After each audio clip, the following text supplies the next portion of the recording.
Awesome, am I audible? बहुत बढ़िया. So the title was of course staying calm while the world panics. Easier said than done because हम सब जानते हैं that we are freaking out.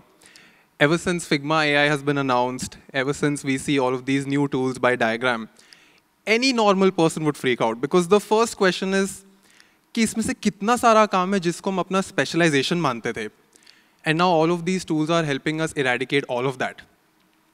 I know कि कल हमारी बहुत detailed workshop होने वाली है. So of course, when it comes to all the cliched Gen AI into UX वाला stuff, I'll cover tomorrow.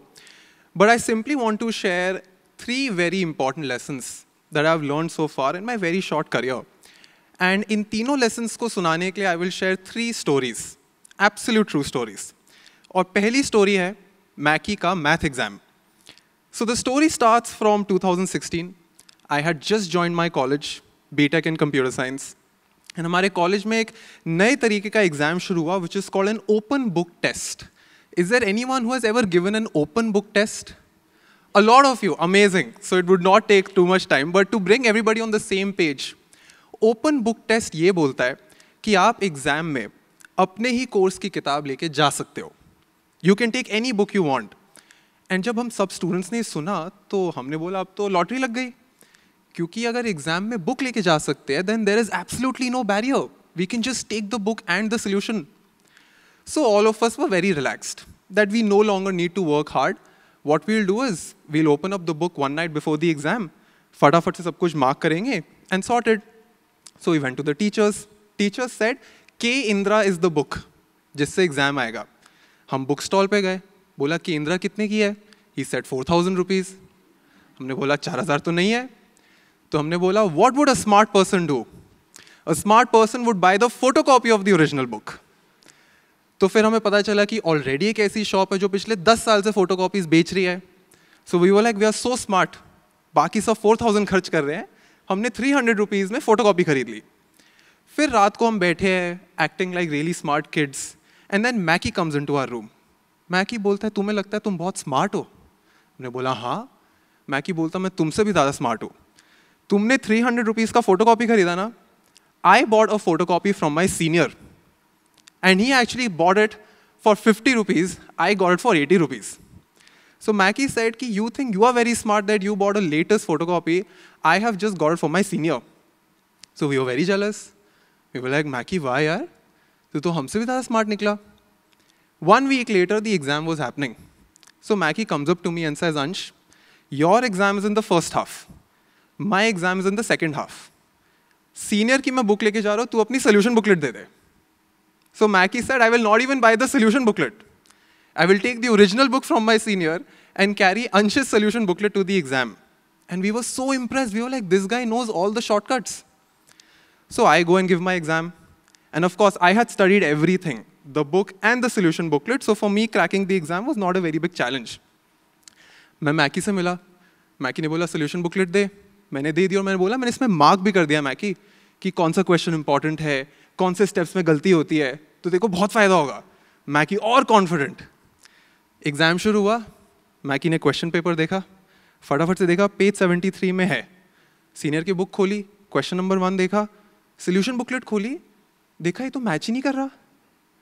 Turns out कि मैकी के सीनियर ने उसको सेकेंड एडिशन की किताब दी, मेरी सोल्यूशन बुकलेट 4th एडिशन की थी. So Mackie freaks out कि ये तो out of syllabus हो गया. And unfortunately Mackie failed that exam. And he comes to me and says, Ansh, तूने मुझे बताया नहीं. मैं बोला मुझे खुद नहीं पता था.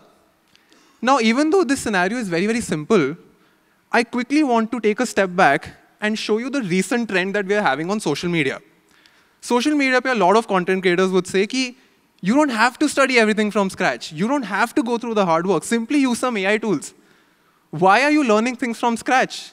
And all of this mindset usually translates is that just take a shortcut. Why are you getting your hands dirty? Why are you doing everything from the zero when you can use these AI tools to just directly jump to the main outcome? And I'm telling you folks, if there's anybody who has more than 5 years of experience, they would already know that all of these AI tools give you a result which is completely out of your personal nuance, your own personal constraints. So it would give you a very brief prescription. It gives you your first draft, but it can never give you your last draft. And that is the biggest mistake a lot of freshers make. They're using AI tools expecting that I will get my final draft, whereas in reality, it can only give you your first draft. But then the question is, Ansh, how is this going to help us? And we will come to that very soon. But before we get to the conclusion, let me share you story number 2. And I heard this story from another senior when I was in 3rd year of my engineering college, and I was struggling to get an internship. Now, why was I struggling? Because जो मेरा का पूरा resume था ना, उसमें some months I'm doing video editing, some days I'm doing graphic designing, some days I'm doing XYZ skill. So every company was rejecting me, saying that, Ansh, because you are not specifically a trained designer, we can't really give you an internship because we have some level of experience required. So I felt like कि मैंने अपने college days में कितना कुछ explore किया, this should have been a plus point, right? But it wasn't. Because the conventional hiring standards required me to have some good experience. So I went to this senior, Shantanu, and I asked Shantanu Bhaiya, Shantanu Bhaiya, I have done so many things, yet everybody is rejecting me. What is wrong?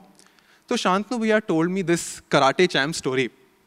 So the karate champ story has again 2 characters. Let's just call this guy Rohit. And unfortunately, Rohit did not have his right arm. So Rohit को school में बहुत बुली करते थे. तो रोहित को बहुत गुस्सा आता था कि एक दिन तुम सबको मार के दिखाऊंगा.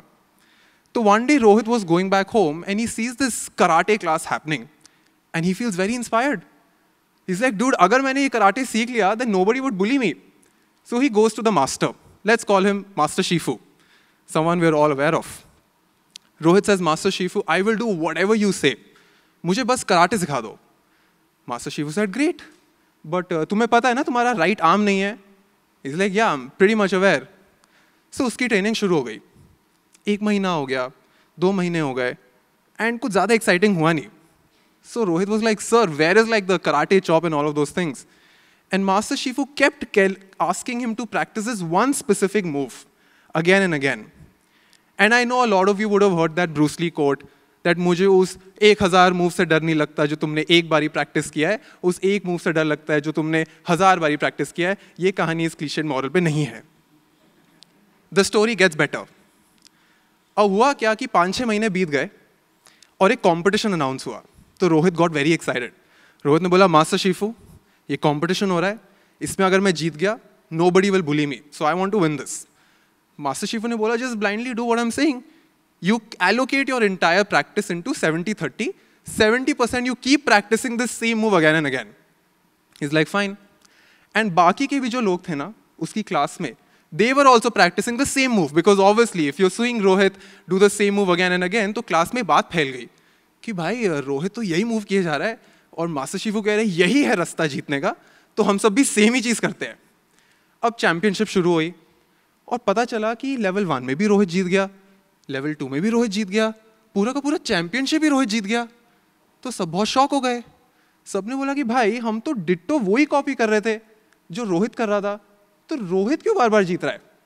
तो जब चैंपियनशिप खत्म हुई तो रोहित और मास्टर शिफू क्लब में गए, रिलैक्स किया, and while being drunk master Shifu ने ना रोहित को ये समझा दिया कि ये मूव सिर्फ तुम्हारे क्यों काम आ रहा है. बिकॉज जब रोहित ने पूछा कि सर अगर सबके सब मेरा सेम मूव कॉपी कर रहे हैं तो ऐसा क्या है कि सिर्फ मैं ही जीत रहा हूँ, तो मास्टर शिफू ने बोला कि ये जो तुम मूव कर रहे हो ना, इसका रिवर्सल करने के लिए अपोनेंट का राइट आर्म होना ज़रूरी है जो तुम्हारे पास है ही नहीं. तो जब तुम ये मूव प्रैक्टिस करते हो और सामने वाले पे वो मूव बनाते हो, वो कोशिश करता है कि वो तुम्हें फ्लिप करे, बट वो कर ही नहीं पाता क्योंकि तुम्हारे पास वो राइट आर्म ही नहीं है जिसको एंकर करके वो तुम्हें गिरा पाए. So even though the strategy was very simple, there are 2 parts to this.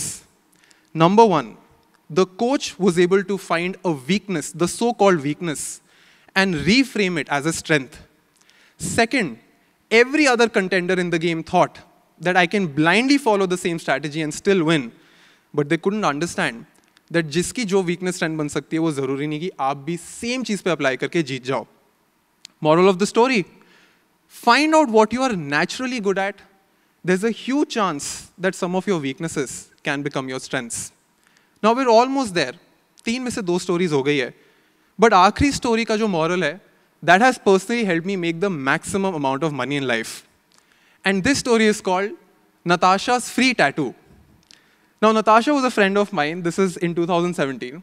We were pretty good friends. And Natasha became so-called a social media influencer. And the thing about social media influencers is that they become habitual to getting free stuff. A lot of influencers do not want to pay for things. So Natasha ko hua ki I want to get a tattoo. And there was this very hard-working tattoo maker outside of our college. Pretty simple guy, really good at his craft, extremely wise guy. I think he was probably an engineer. So Natasha goes to this tattoo artist and says, "मुझे ये tattoo चाहिए, but I'm not going to pay you for it." तो उसने बोला, "Not pay me for it मतलब?" कहती, "Let's do a barter. I will put up a carousel and I will tag your store. So instead of 10,000 rupees, I can give you one Instagram carousel." Tattoo artist बोलता, "Okay, fine. But कुछ तो pay करो." She's like, "No, free में करेंगे." Somehow the tattoo artist got into it. She got the tattoo, and the tattoo said hope. So it was on her right arm. जब वो exam देती थी, we all could see it. It used to say hope. Because she's like, मैं चाहती हूँ इस tattoo को देख के लोगों को hope मिले. And the artist was like, what a superficial person. She's not even ready to pay me. अब हुआ क्या, 1 हफ्ता बीत गया. And she had to post the carousel. She had to sort of tag this tattoo artist. But she just didn't do it because अब तो tattoo मिल गया ना. तो हुआ क्या, the tattoo artist started messaging her. कि, "Ma'am, you didn't pay me for the tattoo. You are yet to put the Instagram carousel."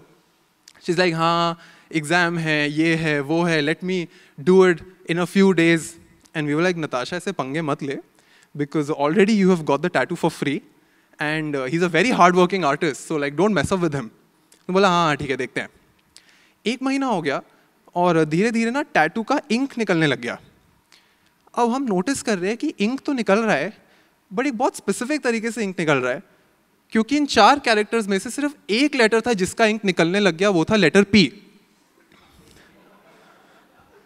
तो नताशा नहा के आई, एग्जाम दे रही है. मैं बोला, "नताशा, ये लेटर मिट तो रहा है, बट ये HOPE की जगह अब HOE क्यों लिखा है?" नताशा कहती है, "अबे हाँ यार, ये तो अब कुछ और ही बन गया है." तो Natasha goes back to the tattoo artist. And इस बार ही टैटू आर्टिस्ट बोलता कि, "मैम, डील तो यही होती कि फर्स्ट सिटिंग फ्री हो कि सेकंड सिटिंग का I will take 10,000 rupees." And we were so impressed by that tattoo maker, because this one single incident taught me the power of leverage. That guy had so much leverage. And that always reminded me that no matter what kind of deals you get into, never get too attached, never get so emotional that you put yourself in a position where the opposite person can take advantage of you just because you love your work. Just because you can do something for free doesn't mean you should do it for free. And always have a scope of leverage. But अब question ये है कि अंश, इन सब से हमारा क्या फायदा? And how does this even add up? Because पूरा ये जो आजकल discussion चल रहा है ना कि focus on your skills and learn AI is going to replace everything. I get it. I get the entire intent. But if you were to study any creative professional's life, any autobiography, you would realize that even the most successful people were just in the flow. And if you find any person who is highly successful, you would always realize that there's a lot of luck involved into that. Anytime you find someone who has failed miserably, you'd realize that in a lot of cases, they did the best that they can. So there's a mindset that I've been practicing for the past 6 months. And that is the difference between playing poker versus playing roulette. Just to bring everybody on the same page, poker is a game of cards where you need some level of intellect and math. It is not a sheer game of luck. There is some skill involved where you have to bluff as well. On the other hand, roulette is a pure game of luck. You go into a casino, you bet on 2-3 numbers, you roll the dice, a ball just sort of puts itself in either black or red, and you win on the basis of luck. So there is no variable that you can control in roulette. There's this person on the internet, his name is George Mack. And he said that most people play roulette as if it's poker. Which means that they would come and tell you that, bro, मेरा ना ऐसा एक spin है, जिससे वो ball हमेशा red पे ही आता है. या मेरा ऐसा कुछ specific math है, जिससे मैं जीतूंगा ही जीतूंगा. But the truth is that roulette is only about luck. Now the flip side about this perspective is that you need to play poker assuming it's roulette. Now what is the difference? When you play poker, you do two things. You are extremely aware the cards that you've been dealt with. And when you cannot change the cards that you've been dealt with, you change how you play your hand, which comes down to your skill level.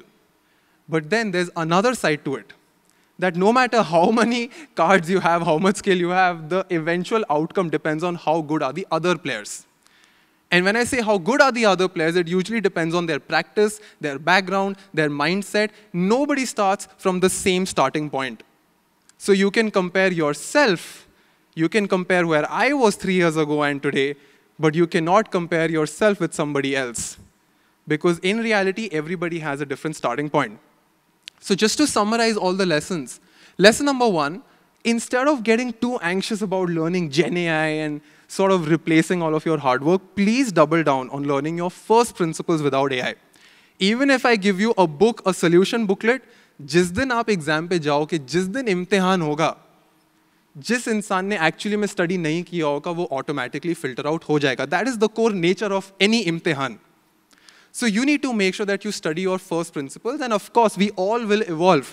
A lot of people give this random example. अरे but calculator आ गया तो math थोड़ी ना करेंगे. तो calculator से पहले आपने कभी math किया नहीं था क्या? Is there any person in this world who has never done math on a piece of paper and still was able to use the calculator fabulously? It never happens. So there are subtle nuances to all of these things. Lesson number 2, you need to reframe your weaknesses into strengths. And how do you do that? By getting your hands dirty. There's a very interesting quote that says that when you go to the gym, you feel like your body feels weak, but in reality, it is getting stronger. When you're learning something new, you feel like you're very dumb, but in reality, you're becoming smarter. So do not double down on things that are just trending. Figure out what you're good at. Figure out what you're not good at, and maybe the things that you're not good at will eventually become your strengths. I was terrible at a bunch of things, and thank God I never pursued my career in that. I always wanted to be a filmmaker. Thank God I am not a filmmaker, because मुझे realize हुआ filmmaking मेरा passion नहीं, मेरा शौक था. शौक और passion में बहुत फर्क होता है. And you need to be extremely self-aware when you make these choices. And lesson number 3, in this entire game, always find scope of leverage. You need to have something that they really want. Because हो सकता है आज से 2 साल बाद everyone becomes a great illustrator, great video editor, great designer. आज से 4 साल बाद everyone will become a great writer, great speaker, because all of these tools will help you come up with great drafts. Can anybody guess here what would be the next layer of leverage? जब आपका skill अच्छा होता है, communication अच्छा होता है, सब कुछ अच्छा होता है, तो anybody wants to take a guess? You can raise your hands. What is the next layer of leverage? You can make a wrong guess as well. It's completely okay. Quality of life? No, I'm saying let's assume you are becoming really good at your tools. Like quality of work is not even a problem now. Everybody can come up with decent enough stuff to sell. Exclusivity? Okay, makes sense. Yeah? Trust? Choose what to do, prioritization, okay. But I'm saying what would be the biggest differentiator in your income levels? Let's have the metric as your income. Exactly. It's access. So if there are 2 people, same level of skill sets, same communication, but one person knows Fortune 500 companies, and the other person is just not visible, the person who has access will have maximum leverage. And unfortunately, very few people speak about access. Because access is going to be the next layer of leverage when all of these skills become commoditized.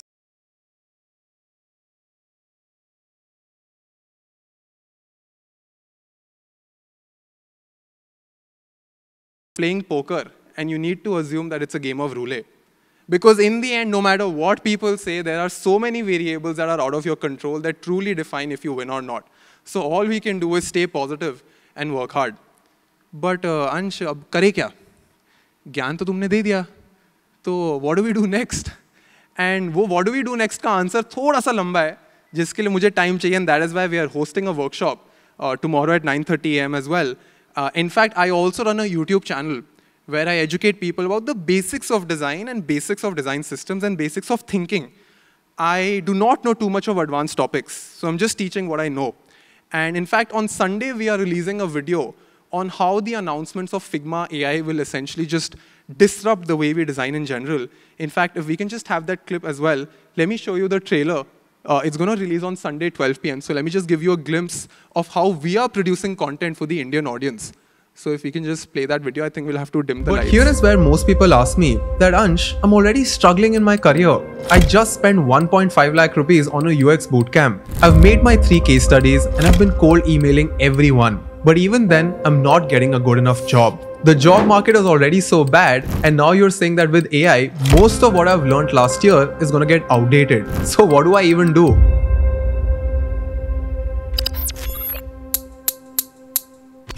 Just to bring everyone on the same page, Figma is one of the most popular design tools in the world. Every year, they host a conference called Config. And this year, for the very first time, they hosted Config APAC in Singapore. I met so many content creators and told Figma's leadership about our YouTube channel. Just like anyone else, I was also very excited to see everything new that Figma has announced. And trust me, it is nothing less than magic. The entire audience was just doing woes and ahs when we saw their live demos. But then the question is, why is the design industry split into 2 halves? Where one half is excited and the other half is equally anxious. Designing a product is keeping 5,000 things in your brain. Every day you discover something new that is a new problem or a new opportunity to fit these things together a little differently. There will come a point where no job is needed. You design this perfect experience. And the second thing is when people love your service, they become your marketing department. International Monetary Fund has warned that 40% of all jobs around the world will be impacted by AI. Thank you so much.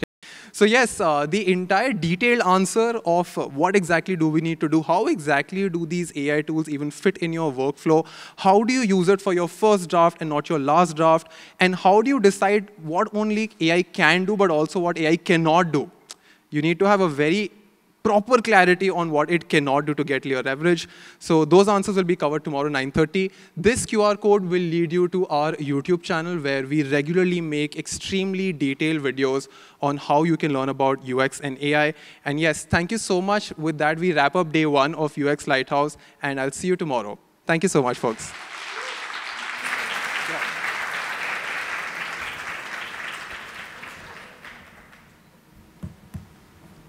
For an exception, we are running earlier than time, so we have a few minutes with Ansh.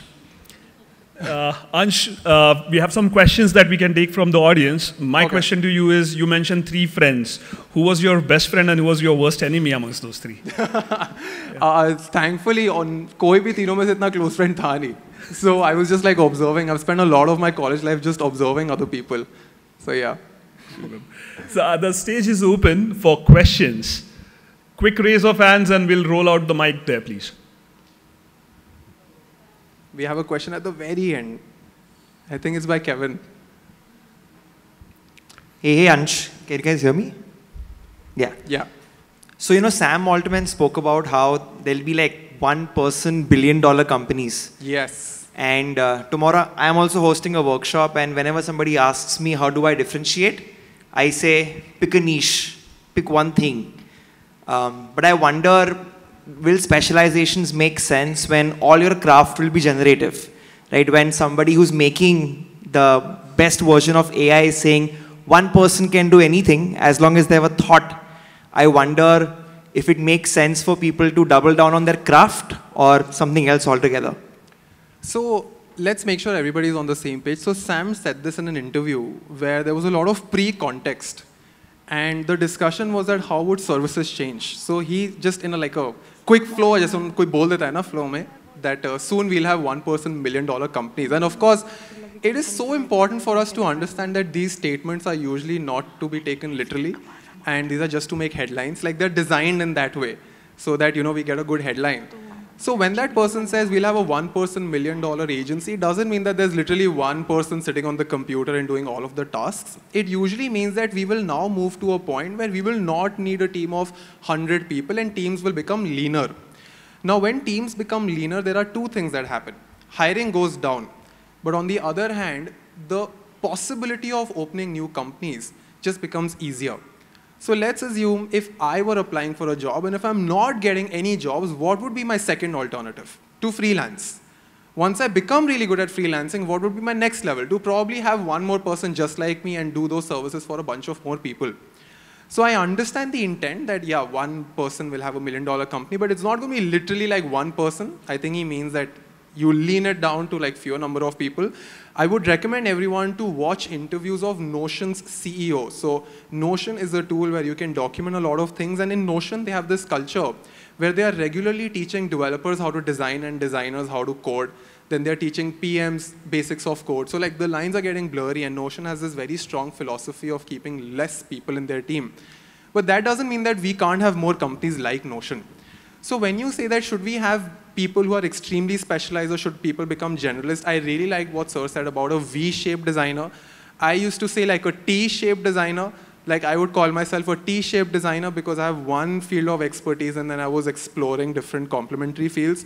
But you cannot make that T-shaped personality unless you have one really good skill. So I think you can start with one level of specialization, then you explore complementary fields. I personally feel that specialization in one field helps you find patterns in like other fields as well. So my lessons from graphic design and storytelling have helped me in UX and video editing. My lessons from video editing have helped me in social media marketing and copywriting. So at one point, your brain becomes this nexus of small, small dots that you have connected so far. And I think it only becomes possible when you start from this one single vertical and then you go back up. But when he said V, that made even more sense because when I visualize a V, then you're like tying all the threads from this wide array and you're coming down to this one single dot at the very end, which is your core strength. So I think becoming now a V-shaped designer is a better upgrade.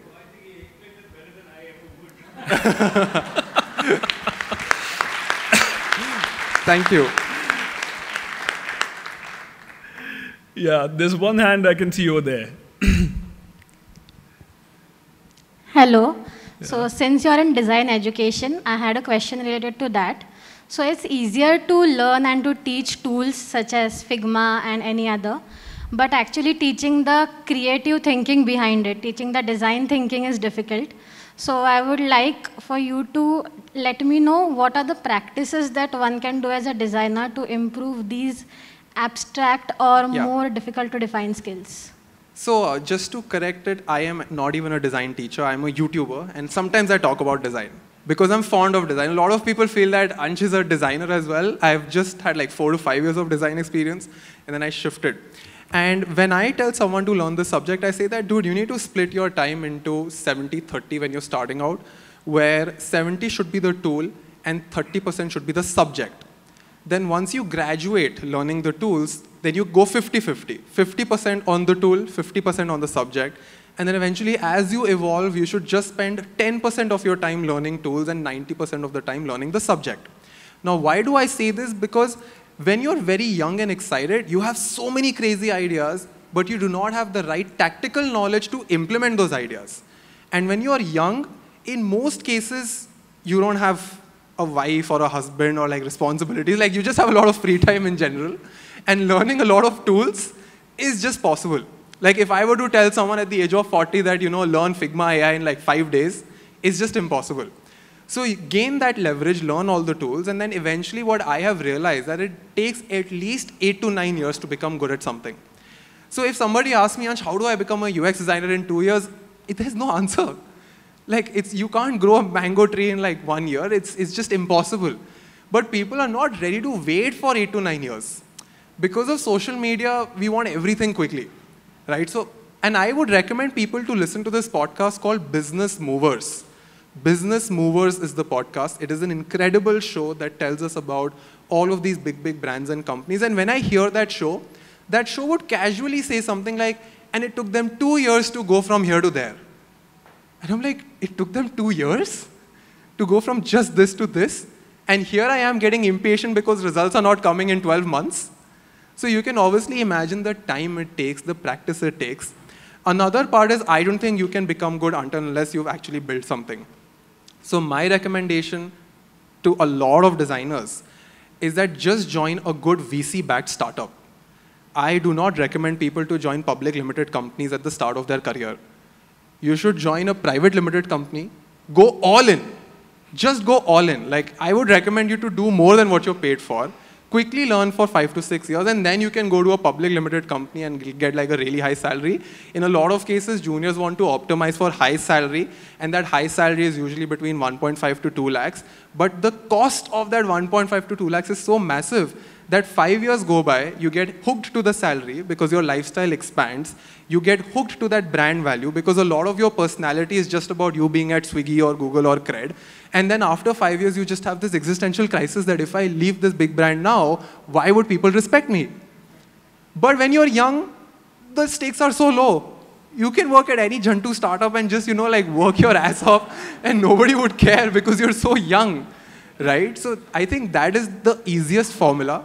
Get into a company where you have good people to guide you, work really hard, build the habit of reading and not watching videos. A lot of people feel, iska kuch mujhe video bhej do. The truth is, the smartest people in this world do not have the time to make videos about what they know. They write. Almost every person is either writing or documenting. So get over this habit of buying courses or buying video courses, because most of these people are so busy that they write in a month. Like, they would take one article draft and take 30 days to write it. But people don't want to read. So just to summarize my answer, number one, take your entire career span of 3 years. Tell yourself, year one, 70% tool, 30% subject. Then 50 tool, 50 subject. Then 10% tool, 90% subject. Even in that 10%, I only learn about shortcuts. At this point, when I open a tool, most of my time goes on learning about shortcuts so that I get more leverage. So this is around the skill part. Next, join a private limited company or a VC-backed startup, not just any startup, so that they can pay you on time and work more than what you're paid for.